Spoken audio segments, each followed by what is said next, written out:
By the way, we do have a call center now for anyone who has any interest in criminal defense.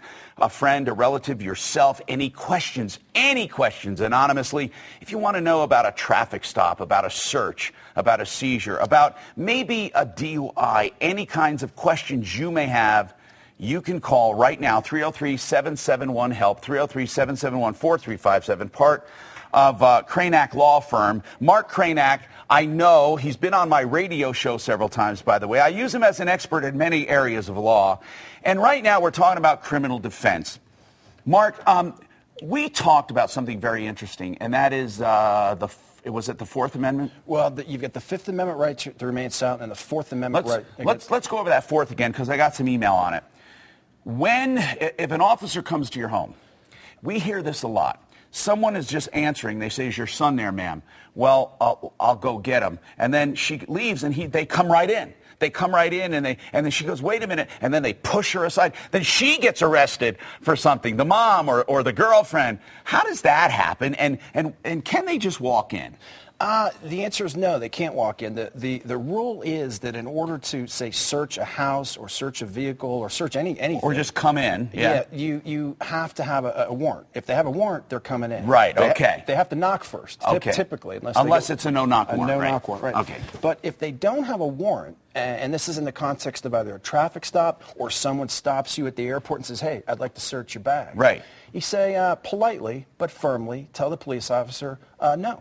And, the point is you do not have to consent to have any of your personal belongings, suitcase, car, home, searched. Now, a similar related point, Tom, is the Fifth Amendment right to remain silent. So many people break that, and here's why. Because they're innocent. And so they figure, I'll just tell the police everything because I didn't do it. That's exactly right. And they can bury themselves. They can, and a lot of people think that, and the police are very good. Frankly, they do good police work. They lead people to sort of believe that, hey, if you just cooperate with me, maybe we can get this sorted out. The reality is these people are targets of an ongoing criminal investigation. The purpose of the interrogation is to marshal evidence to convict them in court. Of course, it's not. And here's the thing. If you're not guilty and you talk and you're charged, that charge, even though you're not convicted, will haunt you the rest of your life. It will, there's some people who think that if they don't speak to the police, it's sort of going to indicate that they're guilty. Because if they're innocent, people will think, well, why didn't you just talk to the police? The answer to the question is, if the police contact you and want to interview you, you call a lawyer. That's the first thing you do. You give me a call, and we'll talk about it. Sometimes it's advisable to have the lawyer go speak with the police.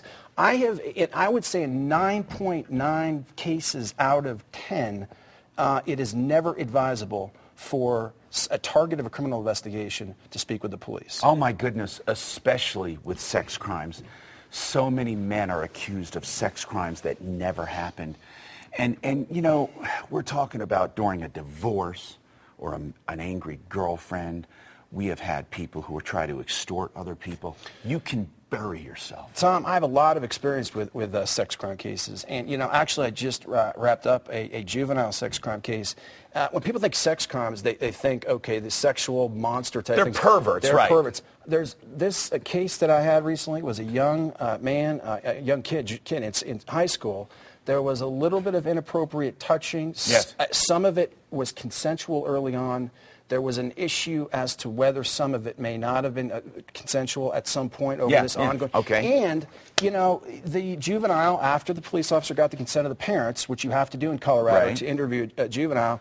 And they don't always do that, by the way. And you should tell your children they don't have to speak to authorities at school before they contact you. Okay, go ahead. And the parent should not give consent to a police officer to interrogate their child. Unless you have an attorney. Unless you definitely consult with an attorney first. But what happened in this case? In this case, had it not been for a very good police interrogation, which elicited evidence that there was one or two times where maybe I pushed on. Right.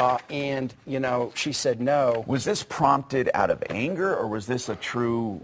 What happened was these two high school age kids had been dating. Okay. They broke up, and in my opinion, she became distraught. He got another girlfriend. Okay. And so it was reported months after these incidents occurred. Had it not been for the admissions during what was a very good police interrogation. I mean, I tip my hat to the police. I don't blame them. No, I understand. They're good police But work. the admissions were those of a few cases where they, and that's the thing. They're looking for admissions and evidence. That's exactly right, and they're good at it. I mean, the police are very good at interrogations. I have not seen... This can ruin this kid's life. It's going to be very problematic. Now, as a juvenile, we will be able to get him off the sex offender registrations. I was able to get the case pled down to a misdemeanor. He was charged with 3 very serious felonies, one of which was dismissed at a preliminary hearing because there was trumped-up charge. I mean, one of the charges they had charged with was a Class 2 felony, which was threatening her with violence in order to extort sexual favors. Wow.